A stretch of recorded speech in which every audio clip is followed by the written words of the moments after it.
Welcome back to Leaving Cert Plus. This is lesson 1.13. We're looking at our second lesson at completing the square. In this lesson, we're not going to have just an x squared at the front. We have a number in front of it. And as it states over here, a key rule is that you've got to have an x squared by itself if you want to complete the square. So in this first example, it's pretty simple. We just divide across by 3. So we've got x squared minus 12x plus 20 is equal to 0. Continue on as normal. So open up your brackets. You've got x minus 6, which is half of minus 12. You want to square that. You're at 36, which is minus 6, all to be squared. You're at 36. You want to get to 20. How do I get from 36 to 20? I take away 16. So it's minus 16 is equal to 0. And then I continue on as normal. Bring over my 16, turn it positive. Get the square root of both sides. That's going to be plus or minus 4 on the right-hand side. That's going to be x minus 6 over here. So you've got x is equal to, bringing over that 6 and turning it positive, you've got 6 plus 4, and you've got x is equal to 6 minus 4.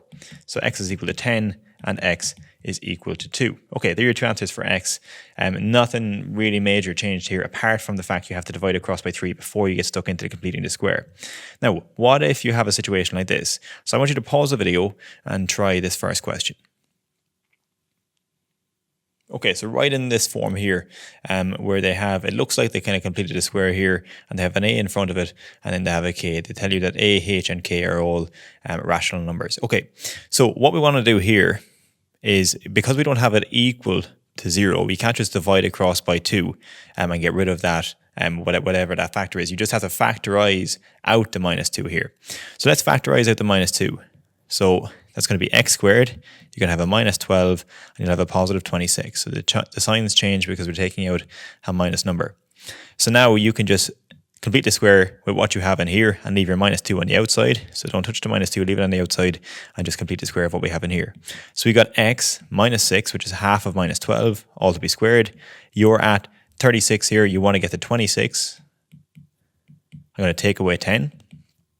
And then finally, I'm just going to multiply in. So I'm going to multiply in that minus 2, and then minus 2 by minus 10 is positive 20. Okay, so that is in this form now. So don't forget to multiply it in at the end. So that's your answer. Okay, if you got that, please pause the video now and try this one here.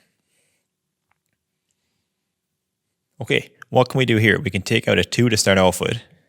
And we've got an x squared, half of 28 is 14, half of 92 is 46. Now you can complete the square inside, so leaving your 2 on the outside again.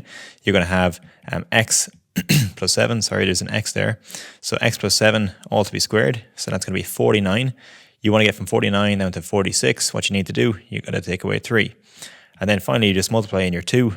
So 2 by the bracket to be squared, and then 2 by minus 3 is minus 6.